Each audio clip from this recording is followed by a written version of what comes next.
Turn आएगी। क्यों आई हूँ शो में?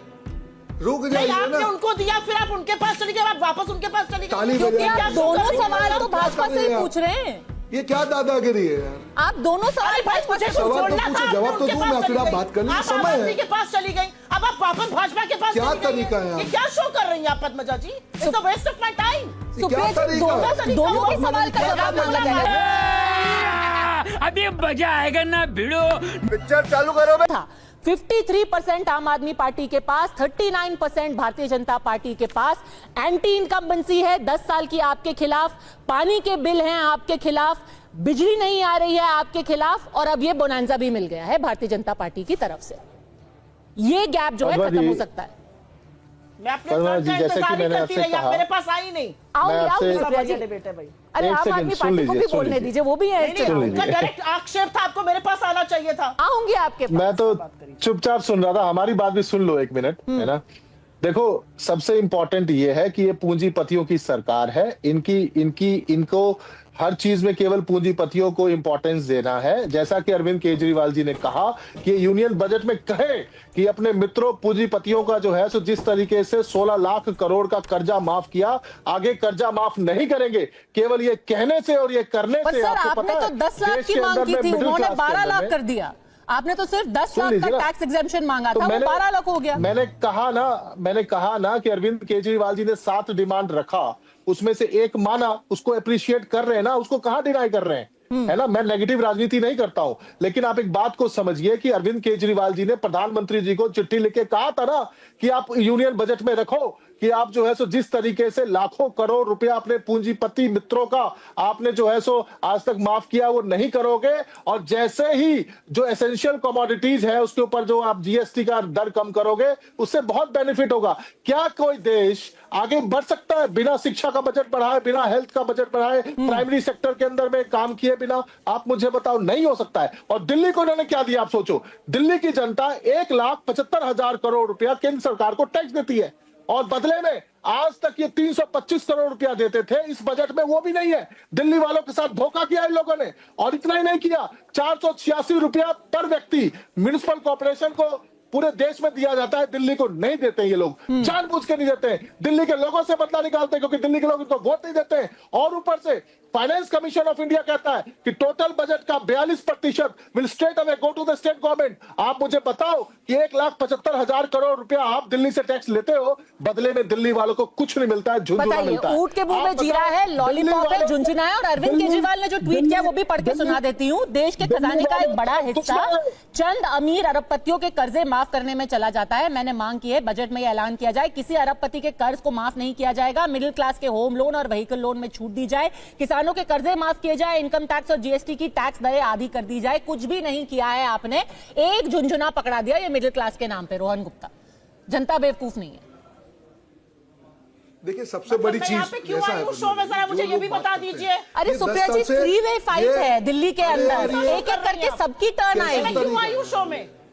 रुक जाइए ना। आपने उनको दिया, फिर आप उनके पास चली गई, आप वापस उनके पास चली गई। क्योंकि आप दोनों सवाल तो भाजपा से ही पूछ रहे हैं। ये क्या दादागिरी है यार? आप दोनों सवाल भाजपा से सवाल तो पूछो, जवाब तो दूं मैं, फिर आप बात करने का समय है। के पास चली गई, अब आप वापस भाजपा के पास क्या तरीका है? ये क्या शो कर रही हैं आप Padmaja ji? It's a waste of my time.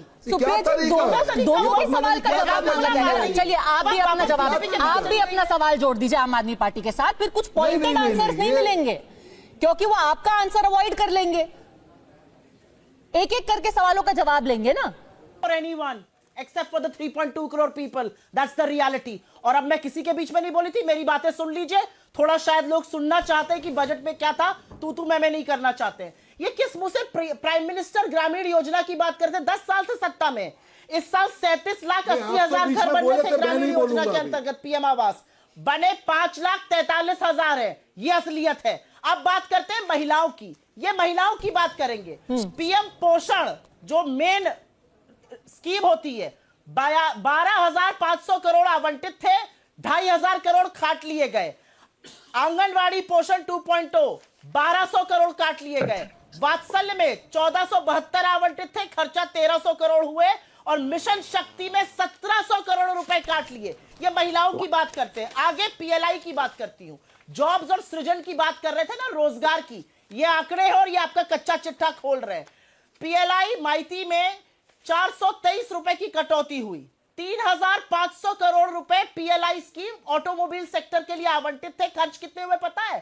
347 crore रुपए। 3,153 करोड़ काट लिए गए। न्यू एम्प्लॉयमेंट जनरेशन स्कीम में 3,200 करोड़ काट लिए गए। Skill India, skill India, skill India 2,686 crore आवंटित थे, पूरे 400 करोड़ काट लिए गए।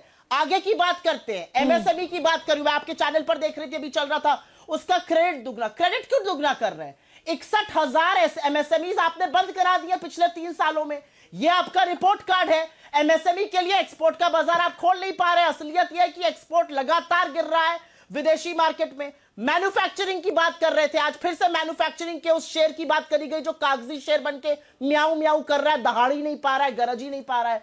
मैन्युफैक्चरिंग की असलियत यह है कि 2022 तक मैन्युफैक्चरिंग को जीडीपी का 25% हो जाना था, वो 15% पर है। ग्रोथ होनी चाहिए थी 12 से 14%, हो रही है 5.8%।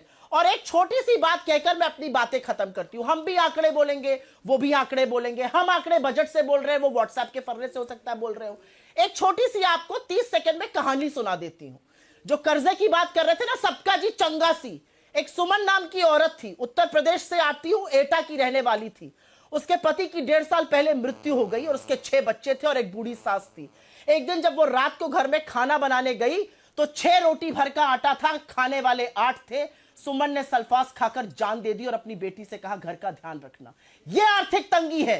जिस आर्थिक तंगी को आप नकार रहे हैं, इन लोगों के लिए आपने क्या किया? एक किसान जो आत्महत्या कर रहा है उसके लिए आपने क्या किया? आपने तो एग्रीकल्चर और रूरल डेवलपमेंट का बजट काट दिया। जो लोग आज नौकरी नहीं पा रहे उनके लिए आपने क्या किया? ये सवाल नहीं पूछे जाएंगे। यहाँ पर आकर बस गुपचुप बातें होंगी। क्या हो रहा है इस देश में? ठीक है, इनका सबका जवाब दीजिए। डॉक्यूमेंट आया है, उसको दिल्ली से ही रिलेट कर दिया बस। ठीक है, इसके अलावा कुछ नहीं होगा। इन सबका जवाब दीजिए। पर यशवंत जी क्योंकि ये सब सुन रहे हैं, एक थोड़ा सा मैं एनालिसिस भी चाहती हूँ। सुप्रिया श्रीनेत, क्या ये हवा का रुख भी बताता है? और कहीं ये कोई बजट इफेक्ट तो नहीं है कि आज सुबह बजट की घोषणा हुई है और अब 8 के 8 विधायक जो हैं, 1 सेकेंड, 8 के 8 विधायक आम आदमी पार्टी से बीजेपी में आ जाते हैं? अरे सवाल मुझसे पूछा जा रहा है, आप कहीं और जा रहे हो।